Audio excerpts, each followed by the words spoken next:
तो आज से कुछ महीने पहले जब हम सत्सेवकों ने परमपिता परमेश्वर सतगुरु रामपाल जी महाराज जी का प्रकट दिवस मनाना शुरू किया कि भाई परमेश्वर धरती पे प्रकट हैं, और इस सत भक्ति मार्ग में गुरु और इष्ट दोनों एक ही होते हैं। यानी जिसे हम इष्ट समझते हैं, इष्ट यानी भगवान परमात्मा, वो इष्ट स्वयं ही सतगुरु का रूप धारण करके अपने बच्चों को ज्ञान समझाता है, एक संत और सतगुरु की भूमिका करता है।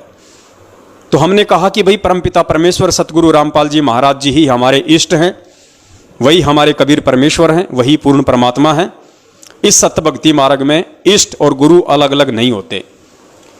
तो उसने हम सत्सेवकों को भ्रमित करने के लिए पूज्य गुरुदेव जी का एक छोटा सा सत्संग संगत में भेजा, जिसमें पूज्य गुरुदेव जी हंसा देश पंथ वालों के ऊपर ज्ञान चर्चा के दौरान कह रहे थे कि जो व्यक्ति, जो भगत अपने गुरु को ही इष्ट समझता है, अपने गुरु को ही इष्ट कहता है या अपने गुरु को ही इष्ट मानता है, उसको आध्यात्मिक ज्ञान बिल्कुल भी नहीं है।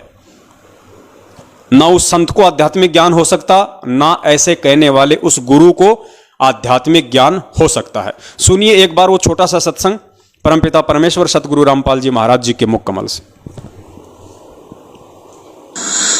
जो संत अपने सतगुरु गुरु को ही इष्ट देव कहते हैं, उनको आध्यात्मिक ज्ञान कुछ भी नहीं है, वो आध्यात्मिक गुरु नहीं हो सकते। तो यहां आपने सुना पूज्य गुरुदेव जी कह रहे हैं इष्ट और गुरु को लेके। यहां परमात्मा इस सत्संग के माध्यम से साबित कर रहे हैं कि गुरु और इष्ट दोनों अलग अलग होते हैं, यानी गुरु और परमात्मा दोनों अलग अलग होते हैं। तो पुण्यात्माओं, उस परमपिता परमेश्वर सतगुरु रामपाल जी महाराज जी का जो सत्संग दास को अब हाथ लगा है, आज से 6 महीने पहले वो सत्संग दास के पास में नहीं था। उसके बावजूद भी परमात्मा ने पूरी दृढ़ता के साथ में और लाइव शंका समाधान के इसी प्रोग्राम में एक 4 घंटे का वीडियो बनवाया था उसके ऊपर, और परमेश्वर ने यही कहलवाया था कि भैया ये जो सत्संग जो परमेश्वर कर रहे हैं, ये सत्संग वो हंसा देश वालों के ऊपर कर रहे हैं, और हंसा देश वाले काल की भक्ति में संलग्न हैं। और 21 ब्रह्मांड की जो भक्ति होती है, काल तक की जो भक्ति होती है, उसमें गुरु और इष्ट दोनों अलग अलग होते हैं। इसलिए परमात्मा उन आत्माओं को समझाने के लिए कि तुम अपने गुरु को ही अपना इष्ट मान के जो इनसे चिपके हुए हो, ये इष्ट नहीं है, ये परमात्मा नहीं है, ये भगवान नहीं है, ये तो गुरु भी सच्चे नहीं है। तो दास से परमात्मा ने उस समय यही कहलवाया था, और दास को भी अंदर से पूरी ये दृढ़ता थी। हालांकि मेरे पास में कोई सबूत नहीं था, लेकिन एक विश्वास था, और उस विश्वास आधार से और परमेश्वर के आशीर्वाद से, उनकी प्रेरणा से वो 4 घंटे का लाइव वीडियो बना। बहुत अच्छे से परमेश्वर ने वो वीडियो बनवाया। उसके अलावा बहुत सारे अन्य जो प्रमाण थे वो परमेश्वर ने उसमें शामिल करवाए। लेकिन पुण्यात्माओं, जो सच है हमेशा वो सच ही रहेगा। अब देखिए, आज ही परमपिता परमेश्वर सतगुरु रामपाल जी महाराज जी ने दास को एक छोटा सा सत्संग दिया है। रात को दास सत्संग सुन रहा था सोते सोते, तकरीबन रात को 2-2:30 बज गए थे। एक 2-2.5 घंटे का सत्संग था। दास ने यूट्यूब से डाउनलोड किया और 12 बजे उसको सुनना प्रारंभ किया। सोते सोते 2:30 बज गए। तो उस सत्संग में और भी बहुत सारे गूढ़ रहस्य हैं परमेश्वर के, जिनका खुलासा परमात्मा आने वाले दिनों में करवाएंगे। तो उस सत्संग में गुरु और इष्ट को लेके परमात्मा ने एक बहुत बड़ा भेद दे दिया, एक संकेत दे दिया। और संकेत क्या, परमेश्वर ने तो खुल के बता दिया। उसके बाद हम आत्माओं को अपने दिल में, अपने मन में किसी भी प्रकार का ये वहम या शंका बिल्कुल भी नहीं होनी चाहिए कि वास्तव में इस पृथ्वी पे यदि कोई परमेश्वर कहने के लायक है, यदि कोई इष्ट कहलाने के लायक है, यदि कोई सर्वोपरि भगवान कहलाने के लायक है, तो वो केवल परमपिता परमेश्वर सतगुरु रामपाल जी महाराज जी हैं। वही हमारे इष्ट हैं, वही हमारे भगवान है, वही हमारे गुरु हैं। हम तो उनको शुरू से ही मानते आ रहे हैं। सन 2019 से जब से परमात्मा ने प्रेरणा करके अपना प्रकट दिवस मनाना प्रारंभ करवाया है सत्सेवकों के माध्यम से। उसके बाद से परमात्मा ऐसे ऐसे संकेत, ऐसे ऐसे रहस्य अपने सत्संगों के माध्यम से अपने सत्सेवक बच्चों को समझा रहे हैं, आंखों के सामने ला रहे हैं वो प्रमाण जो आज से पहले हम लोगों ने नहीं सुने थे, नहीं देखे थे। हम सत्संग जरूर सुनते थे लेकिन हमारे कान के ऊपर से वो बातें निकल जाती थी, हम उन संकेतों को नहीं पकड़ पाते थे, उन संकेतों को हम पकड़ने के लायक नहीं हुए क्योंकि शायद उस समय तक हम योग्य नहीं थे। अब परमेश्वर ने हमें उस लायक समझा, हमें उस योग्य समझा। पहले परमात्मा ने हमारी जो आध्यात्मिक जो क्रियाएं थी, हमारे जो विचार थे, उनको परमेश्वर ने शुद्ध किया। उसके बाद परमात्मा ने हमें योग्य समझा और आज वो गूढ़ रहस्य परमात्मा खोलते चले जा रहे हैं। तो पुण्यात्माओं, अभी आपने जो वीडियो सुना परमपिता परमेश्वर जी का, जिसमें परमात्मा उस व्यक्ति को मूर्ख बता रहे हैं जो ये कहता है कि गुरु ही इष्ट होता है, और अगला जो सत्संग आप सुनोगे पूज्य गुरुदेव जी के मुख कमल से, उसमें परमेश्वर स्पष्ट कह रहे हैं कि अगर तुम्हें मोक्ष चाहिए तो अपने गुरु को ही इष्ट रूप में पूजना पड़ेगा, अपने गुरु को ही इष्ट मान के पूजना पड़ेगा। अर्थात अपने को ही पूज्य गुरुदेव जी ने इष्ट साबित कर दिया, इष्ट घोषित कर दिया।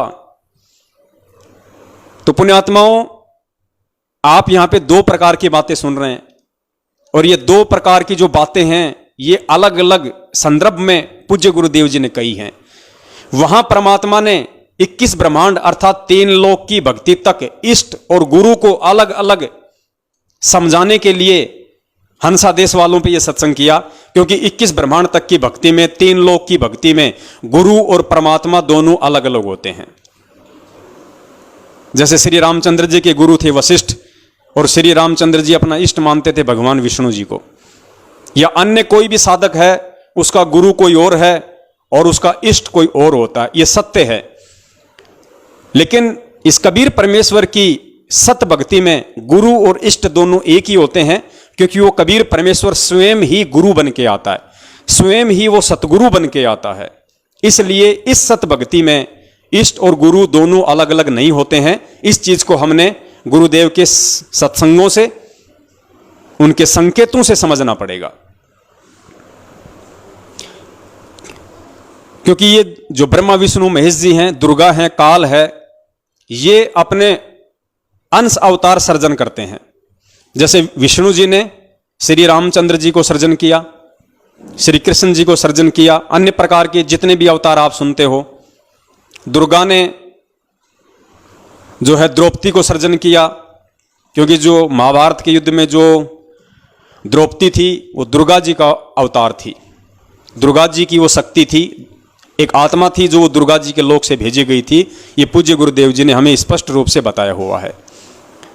तो 21 ब्रह्मांड तक की भक्ति में ये जो देव होते हैं ये अपने अंश अवतार सर्जन करते हैं, लेकिन पूर्ण परमेश्वर की भक्ति में कोई अंश अवतार सर्जन नहीं होता है। इसके दो कारण हैं, क्योंकि पूर्ण परमेश्वर का काम 21 ब्रह्मांड का कोई भी प्राणी करने में समर्थ और सक्षम नहीं होता है, क्योंकि वो जीव श्रेणी में होता है, वो जीव कैटेगरी में होता है। दूसरी बात, उस परमेश्वर की जानकारी 21 ब्रह्मांड के प्राणियों को नहीं होती है, उस ज्ञान को काल भगवान के द्वारा धूमिल कर दिया जाता है। तो उस जानकारी को, यानी अपने द्वारा रची गई सृष्टि को, अपने द्वारा रचे गए उन लोकों को, सतलोक को, और वहां की जानकारी, वहां के सुख, वहां के वैभव, वो परमपिता परमेश्वर स्वयं ही सतगुरु का रूप धारण करके या गुरु का रूप धारण करके स्वयं ही धरती पे वो प्रकट होता है और एक भूमिका करता है। इसलिए सत्य भक्ति में जो आप और हम कर रहे हैं और जो हम देख रहे हैं अपनी आंखों से हमारे सतगुरुदेव जी को, हमारे पूज्य गुरुदेव जी को, उनमें और किसी इष्ट में कोई अंतर नहीं होता है। हमारे गुरु ही हमारे इष्ट हैं, हमारे गुरु ही हमारे परमेश्वर हैं, और जब तक हम इस बात को अपने दिलो दिमाग में नहीं बैठा लेंगे तब तक पुण्यात्माओं, चाहे हम लाख जन्म भक्ति करते रहें, हम सतलोक नहीं जा सकते।